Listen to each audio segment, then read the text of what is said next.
CGTN Radio. Hear the difference.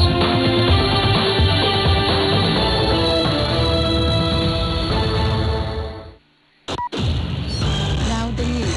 I'm Zhou Fang. Chinese Foreign Minister Wang Yi has hailed the country's long-term and reliable relationship with Serbia. In a phone conversation with his Serbian counterpart, Wang says China is an ironclad friend of Serbia. He also reaffirmed China's support to Serbia and urged both sides to sign a bilateral free trade agreement as soon as possible. Nikola Selakovic says Serbia also firmly supports China in safeguarding its sovereignty and territorial integrity and is opposed to any attempt to split China. He added that Serbia is willing to deepen friendship and tackle challenges with China. Shanghai is planning for a new round of mass nucleic acid testing. Officials say they will adopt differentiated risk-based prevention and control measures according to the test results.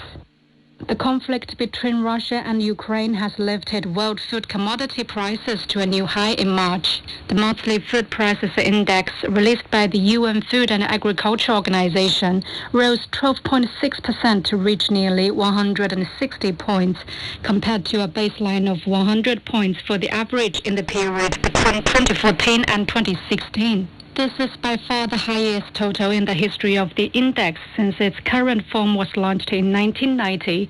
The rise in prices are bringing huge challenges to farmers. Meng Qingshen visited a farm in Lviv. On the farm, about 30 kilometers from the city of Lviv, 21-year-old Vasyl Kuzev is preparing for the spring sowing. Now I have to spend more money on sowing. Before the conflict, fertilizer cost 12,000 Ukrainian hryvnia. Now they cost 20,000. Big difference.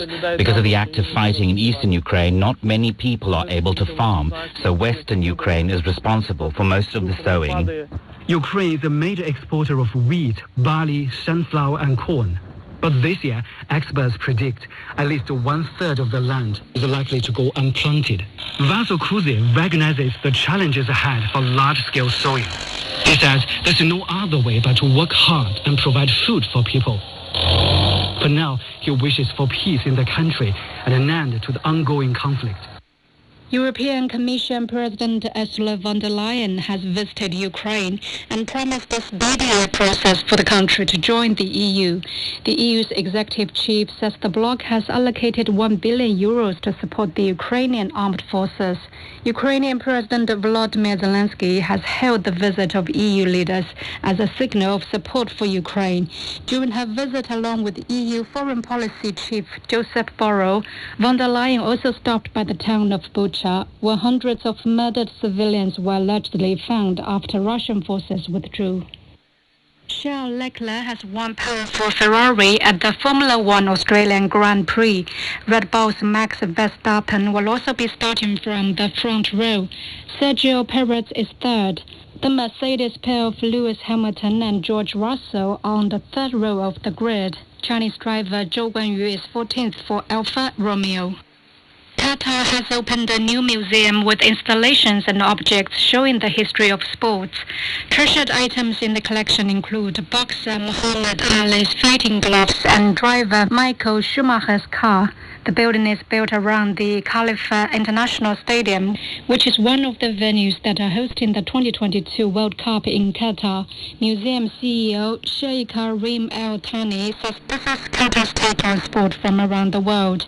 This museum specifically looks at both the Olympic and the sports and how the intersection of that from a historical perspective, but also from a Qatar perspective. And you don't find a lot of this in the region. So it was very important for us to make sure that this legacy is set in place and is very understood how we fit in the timeline. The museum is one of the many cultural ventures being opened in Qatar in the lead up to the FIFA World Cup set to begin in November.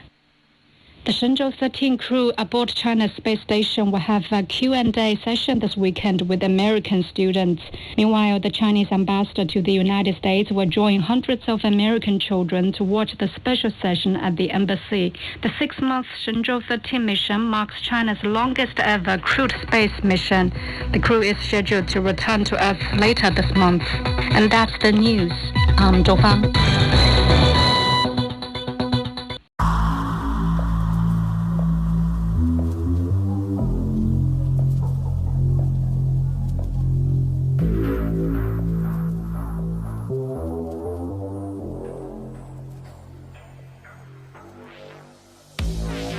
There are more than 200 million people living in the United States today.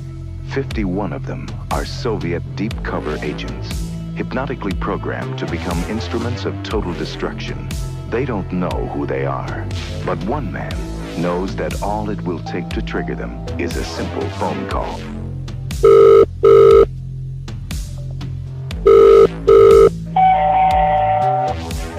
This number is currently unavailable. Do not use this number at this time.